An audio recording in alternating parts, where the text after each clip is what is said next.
Hi everyone, this is Leena. Welcome to my channel. Today I'm here with 5 golden rules of KP Astrology.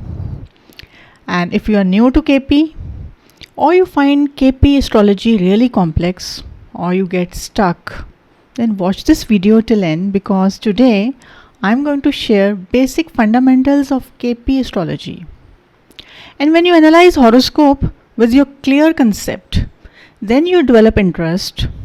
And then you love to apply, then you have good experience, and then you gain confidence to read birth charts. So let's begin. The first rule is to understand KP script. You will see a planet, then a star lord, then a sublord. So remember that planet is source.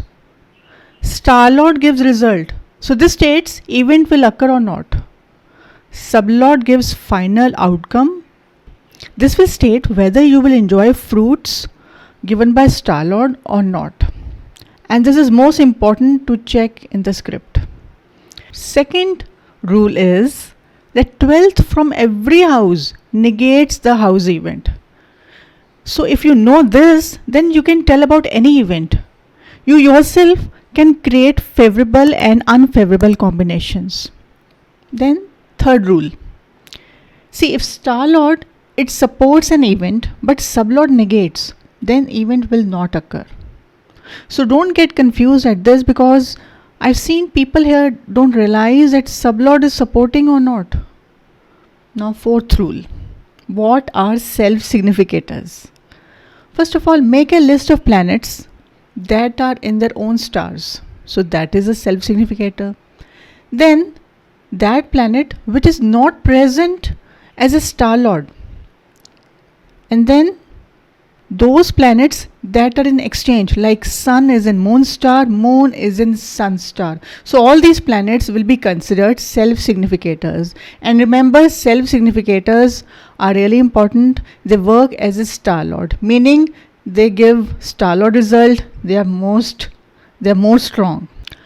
You know, Krishnamurti ji has written in his book again and again that if a planet is not present as a star lord, so consider it like a star lord, and this is most important. So always check this point at planet and sublord level because there you will make an add-on in your script.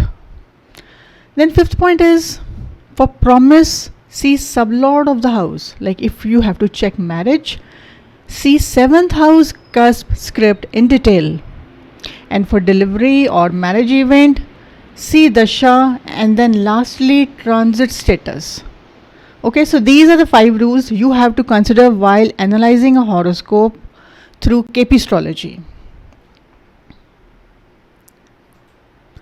Now let me explain you through this case study. So example, we have a marriage query and you have to check about the marriage. Here we will see 7th house cusp.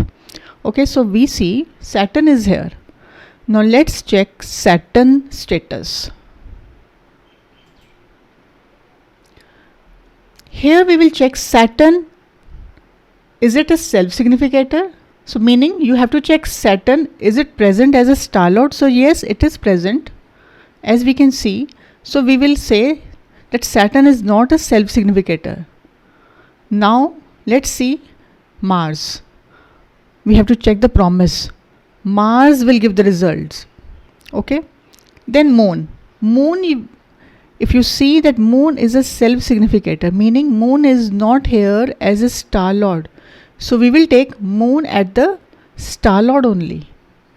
Like this. We will add moon script over here. Okay. Remember that Saturn, this is telling about the source. Mars will give main results. And moon, this is the final outcome of result.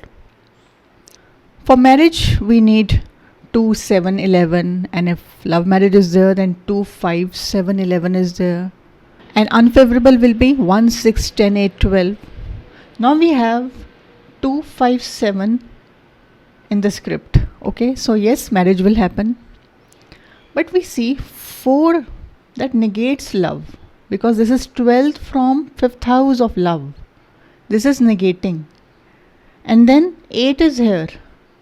8 always gives pain.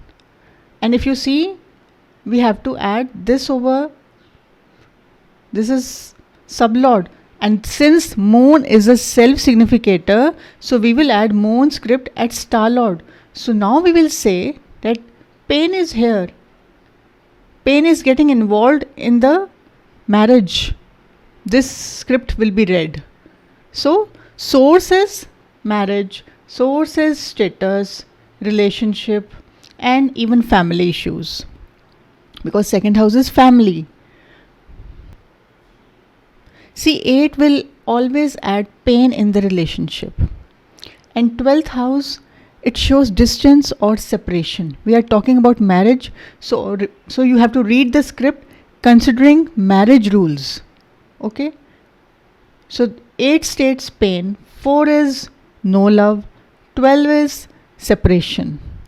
Okay. Now remember the rule that planet is source of grief and pain. So star lord will give, sublord will decide.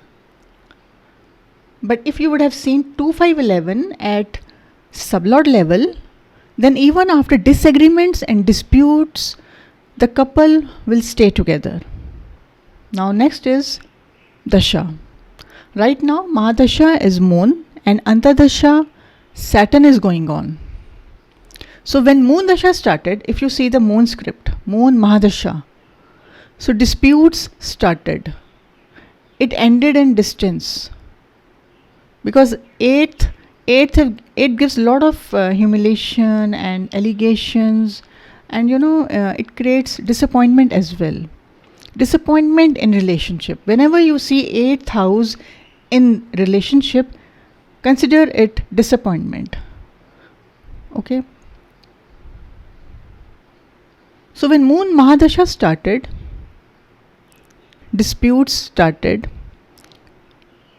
Now here you have to use moon at star lord also. Remember, because moon is a self significator. This is the real secret. So here we see 8, 10 at star lord. Okay. And see, if you have to see divorce, then both the charts should show the combination, especially in the running timeline. If one chart is showing favorable results, the other one is showing unfavorable, then separation will be there. This way I have given my understanding on the basics of KP astrology. So try on your chart or try on such charts where you are sure of birth time. BTR is little complex. It needs patience and experience. And I have made videos on BTR and ruling planets, so do check them. And if you want to make astrology your profession, then check my KP astrology course. Best part of pre-recorded video course is that you can complete the course at your pace and understanding. Let me know if you're stuck at any point. I will try my best to answer. So keep learning and have a great life.